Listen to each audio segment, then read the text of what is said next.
Welcome to Refocused Radio. Once again, we are here today, and just like any other time, we have another show lined up for y'all. Today, we have the true honor talking to Dr. Rhonda Hodge. She is a psychology alumna and founder of Harmony Psychiatric Services. She combines medication management with exercise and nutrition in an innovative approach to treating the symptoms of mental illness. If you're watching this online, we're going to have her information on the ticker tape. If you're listening to us on radio, we'll have it in the show notes. First and foremost, I want to welcome to the show and say, how are you doing today? I'm great. Thank you so much for having me. I appreciate it. I appreciate you being on. So first and foremost, kind of tell us a little bit about your career. What inspires you to pursue it? So I graduated with my master's degree in counseling when I was about 21 or 22, and I started working as a therapist pretty young and started teaching pretty young, which I think has given me a lot of perspective. I was probably a little too young for that. But probably about, 6, 7, 8 years in, I started seeing a lot of patients coming in, especially this one little had to hold up her head because she was so over medicated that I really got pulled towards the medicine side of things and journeyed through my education and became a psychiatric mental health nurse practitioner and a family nurse practitioner and did family medicine, and then got my doctorate after that. So that's how I opened up Harmony, was really combining a lot of med appointments are just the medicine piece with lots of other factors. We look at pretty much the whole person. Every time they come into the practice, they know that is our goal. So, yeah. When you look at someone's mental health journey, what does empowerment mean to you and how you best serve them? Mm-hmm. It means everything. During COVID, I started making videos just to be able to connect with the patients because we weren't able to connect with them physically. And empowerment was a big piece of that and vulnerability too. Empowerment and vulnerability. You can stay alive and not be empowered, but we really want our patients to thrive. And that empowerment piece is huge. And not feeling judged and feeling seen, and then being able to actually look in the mirror and see yourself. That's like true empowerment. When my patients come in, I really hope, and I have heard this, that they know that they're a part of a family and that we absolutely love them. And that's a part of that empowerment, to know that they're not being judged because they're walking in the door, and to leave feeling like they're equal and it's okay to be struggling. When you think about innovation, that and holistic care is becoming popular. With your practice, what do you see benefits integrating exercise and nutrition? Because a lot of other practices, sometimes they focus solely on medication. I think it's huge. That was actually, I did my doctorate on exercise and nutrition and compared that to just the basic depression scales, and actually saw some of my patients who were doing the nutrition and exercise plan that was a part of the research were able, their scores improved. Moving your body, it gives you a dopamine kick. It helps with that feeling good about yourself. Part of depression and anxiety is not being able to move and not feeling stuck and feeling frozen. And that sense of accomplishment, even after going out for a 3-minute walk around a building, it can be huge. We have some hiking groups we do with our patients. We do with some of the younger boys. We've done jogging where we're talking and we're moving our bodies and talking about why that's important. But also it takes a little bit of the stress off sometimes too for some of these kids, because they're moving their bodies and they're talking more. But we're doing so much more than that, for sure. Once again, listen to Refocused Radio and watching this online, talking to our guest today, Dr. Rhonda Hodge. She's the founder of Harmony Psychiatric Services. Go to their website, harmonypsychiatric.com. The next question is, we talked moments ago about movement and how nutrition, exercise, that plays a role. How do you determine with your clients the balance between medication, nutrition, and also movement? Through the relationship that we develop with our patients, this is something that I do with all my new providers that I'm training, is we talk about how important that relationship is, how important that piece is, so that if I have someone coming to me and I know that their kiddo is going to college and that's going to be really hard for them, they come and see me and they come and tell me that their anxiety is increasing. And if I didn't know all of these things about them, I might make a medication change. Instead, I'm able to sit with them and say, but you know what? You told me that Johnny was going to college next month and that's going to be really hard. Why don't we sit with those feelings instead of coming in, we make a med change and they actually were blanketing it with medicine instead of allowing them to grow. And that would be the same thing with exercise. We all have a background, whether it's as a family nurse practitioner or a psychiatric nurse practitioner, so we know what they're capable of too and what their bodies are capable of and helping them build, but also making sure it doesn't become an obsession so that it's not it's taking the place of something else. So it's just about finding that balance, but that all comes through like really loving and having that relationship with our patients so that we really, really know them. When it comes to education and support, how do you equip your patients with the knowledge that they can use? Because a lot of times if we don't have the knowledge, then we don't exactly know how we're going to execute. Mm-hmm. Yeah, it's funny. I tell my patients I'm always going to over-educate you. And sometimes I say that it might be at first, you might be like, Rhonda, stop talking. Like, I don't even know what you're saying. I'm like, but especially with my kids, I'm like, but when you're 18 or when you're 22 or 32, and you're going to look back and say, oh, right, Rhonda told me about that, because I'll repeat it over and over again so that they're getting the same message. And if it shifts, or their life shifts and that message isn't the same anymore, I make sure that I point that out too. That remember we talked about this, well, this looks different now because of this, so that they really have an understanding about why they're doing things, which you bring up a great point. People aren't going to follow through if they don't know their why. That will only last for so long. So yeah, that was a great point. I like what you said about later on in life, they're going to remember those nudges, if you will, because we need that, and we kind of need that almost accountability partner to kind of walk with us as we are doing what is going to be beneficial for us years to come. So when it comes to support systems and tools, what are some of the things that they can expect beyond the clinical setting to help them stay on track? So we have a lot of things that are set up within Harmony. So one of the things that we did post-COVID, I talk about post-COVID a lot, is that for students and adults, there was like a missing piece essentially, where teachers were needing to be mental health providers and mental health providers were needing to be teachers, and there was just this big gap. So we actually have academic life executive functioning coaches, career coaches that have come in since then, because I say this all the time, we were like on the Titanic just keeping people alive for a long time. And we wanted to help them to be able to start living again. And so we needed that extra support in the middle. And that is one of the ways where we're supporting people by helping them be accountable. There's an app that they can use with their coach to keep them on point, that they can text them in between appointments, and they know the boundaries around that.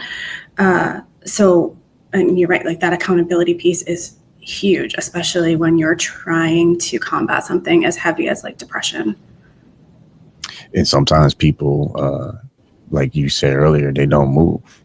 And point of that can be due to fear, or sometimes all this mental health issues can be a stigma for some people. So how do you kind of break through the noise, if you will, because there's a lot of information online, but unless you actually work with someone like yourself, some people might be too afraid or embarrassed to acknowledge they need help.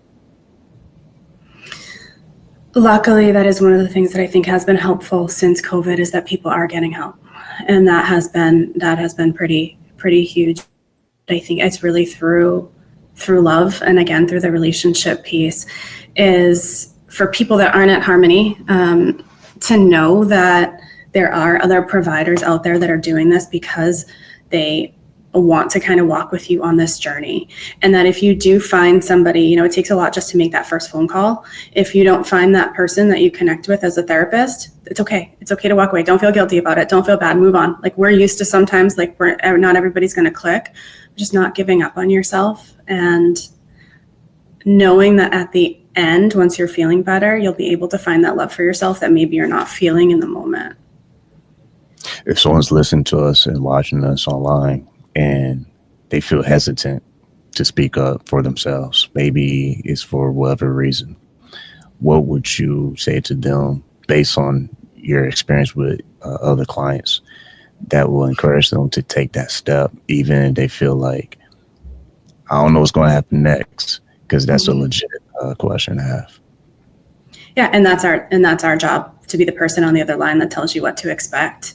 But sometimes, just honestly, logistically, even when you're feeling depressed, when you're feeling anxious, you can't even pick up the phone and call a pizza, like order a pizza. Like, you can't do anything. Having a friend do it for you. A lot of the online formats that, like, for example, we have purposefully for this reason, because it is so hard to make that phone call and it is so hard to choose yourself. And I, hands down, please choose yourself every single time. Is that there are those formats where you can just click on a website and you can put in your information and you can start the conversation that way. We have the ability to text. We have the ability, so many different ways, because we have had friends call and be with that person. Those blocks are so real, to be able to pick up the phone and allow yourself to be vulnerable in that way.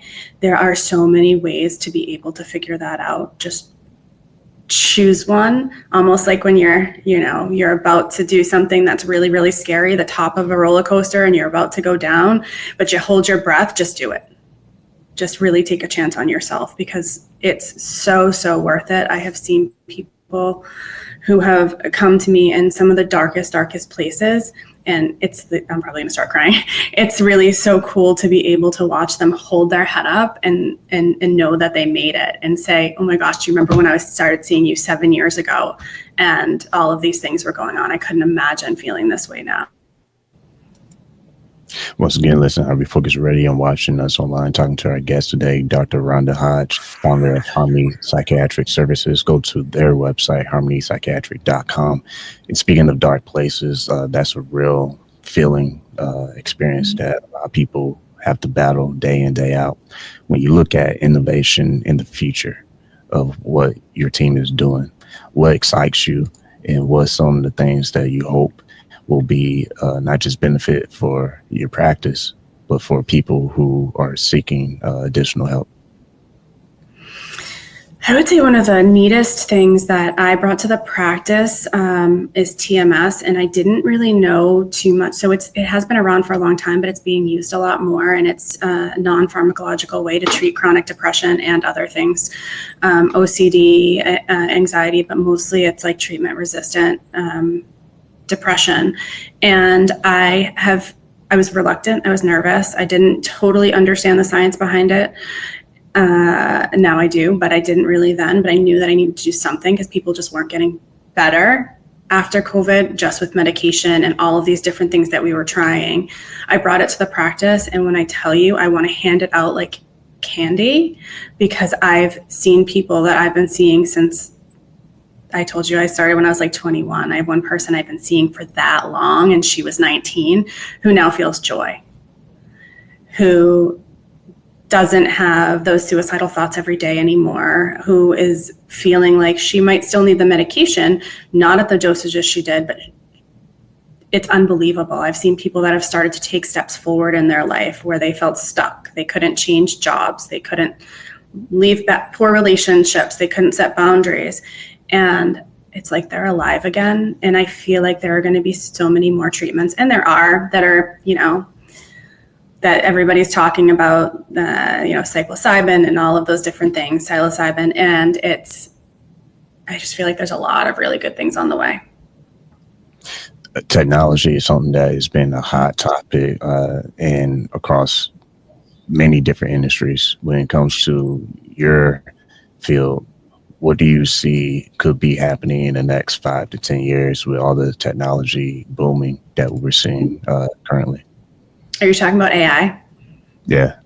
I think everybody's a little bit nervous that AI is going to take all our jobs, but I don't think, I think AI is helpful for lots of different things. I don't know that it's ever going to take away that human connection though. And when I think about, I mean, people are already using AI for counseling. There's, I have friends that are like, look what they've named their AI person that they talk to every day. Which is a little bit worrisome because I think that kind of that means that people are going to become more introverted within themselves, and the depression can actually get a lot worse. I think that it can be helpful in a lot of ways when, like you said, when people are feeling stuck and they are feeling that alone, but then we need to take that next step, right? We need to take that, there needs to be that human connection, because even when we were doing just remote because of COVID, the difference in remote is helpful, but the difference in the patients that I was only seeing remote versus the patients that I see in person, and that human connection, it really is so valuable in the field of psychology and psychiatry, because we're social beings, and being alone when you're feeling depressed can be dangerous. And speaking of dangerous, my follow-up question would be in thinking how AI is being something that is uniquely being positioned to be used as a tool or resource, additional tool or resource. What are some dangers, though, that you see potentially can happen if a patient wants to do it on their own versus an establishment like yours will have more responsibility in how they use tools like AI? I think it's because people aren't, black and white. There's so much going on within them. There's so much, like when we were talking about a few minutes ago, talking about that relationship piece and talking about how I might know that Joe Schmo is upset because I know that this thing is happening in 2 weeks that they're not necessarily thinking about. And I might not make a decision based on, that fact, or I might know that within their family history, because we've really talked about different things, that this medication is actually not a really great choice for them, and it's going to put them at higher risk for something else. I mean, people are so multifaceted. So although the science, AI is cool, and there's lots of cool things that, it can do, treating a human being makes me really, really nervous. I know that there's a lot of, like even when I'm doing trainings and we look at just books, right, from certain people. If we go by, if you see these symptoms, you diagnose them with this or you treat them with this, 9 times out of 10, I'm not doing that because it actually doesn't fit the patient. It's a good tool, but it doesn't actually make sense for that person. And so that's what makes me nervous, is that maybe they'll get okay care, but they're definitely not going to get the best care for them as a unique individual. And with that, be a good segue to what we were talking about earlier, and that's the importance of community. When you look at how people use their friends and family and their support systems, and speaking of the human soul, how does those resources play a role as they are getting better with your services? Oh, it's so important. We focus on the community, and I think in any time any of your listeners are going for care, is that you really want to find like community and find your tribe. We have a tribe within Harmony. I call them all my Harmony family, and they know that, and every patient knows they're a part of the family. We do go to the movies together. I rented out a movie theater to watch the new Inside Out 2 movie last year. We do events. If we have providers who are like, I have this set of people who are kind of struggling with the same thing, and we know that they could use a skills group, so we develop a skill for them, and with that connection piece. So we're really, it's not just we're taking these groups and we run them every month, or it's finding out what our actual population of people is struggling with at the moment, and then we bring people together so they can feel comfortable being vulnerable, they can feel validated, but they can also get the skills they need to get better. So really, I like to think of it as people are kind of like walking into my home and spending time with their family, but getting better. If someone listening or watching feels like they at times feel overwhelmed, maybe it's because they overthink or they're too worried about some things that they can't control. How does your team help calm that and kind of educate them further of getting beyond that way of thinking? The relationship, love, empowerment, validation, validating that that's how they're feeling, and explaining to them also that that's what anxiety is. It's when things are not in our control, whether real, imagined, or perception, then that's what creates the anxiety. And helping them to understand what their brain is doing and why, and then helping us figure out how to take those layers off. But the education piece, for them to be able to understand why things are happening, sometimes that can be enough. That it's not that, there's this, terrible thing happening to their brain, but this is just how your brain's working. This is what your brain is doing right now. And we talk about brain style a lot. Everyone has a different brain style, but that education piece is massively helpful. That's a good teaser. So if our listeners or watchers are hearing that point right there, if you real quick, we have a little time left. What are some different brain styles? Oh, so neurodiversity is huge right now. We're talking a lot about how after COVID, people were really, really struggling, to connect with people, obviously. And there was a lot less masking, if you're in any sort of neurodiversity, whether it's ADHD, autism, level 1, different types of, neurospiciness, there was a big chunk of time where people didn't necessarily learn how to mask. And I kind of find it beautiful, even though it can be more of a struggle for people. If you do understand a little bit more about your brain style and you can embrace it, it's beautiful. I mean, our neurodiverse population had the ability to become themselves without having that pressure. So it is definitely it's a little bit of a shift in the thinking about it. I think that they are some of the people who are neurodiverse, again, falling underneath the spectrum somewhere. They are our innovators, they're our entrepreneurs, they are our engineers, and they're able to be a little bit more of their true self now. But with that can come struggles with integrating back into, a typical classroom or a typical work setting. So we're definitely seeing that a little bit more. I would say that is probably the brain style, if you will. And there's so many brain styles within that brain style that is most prominent right now.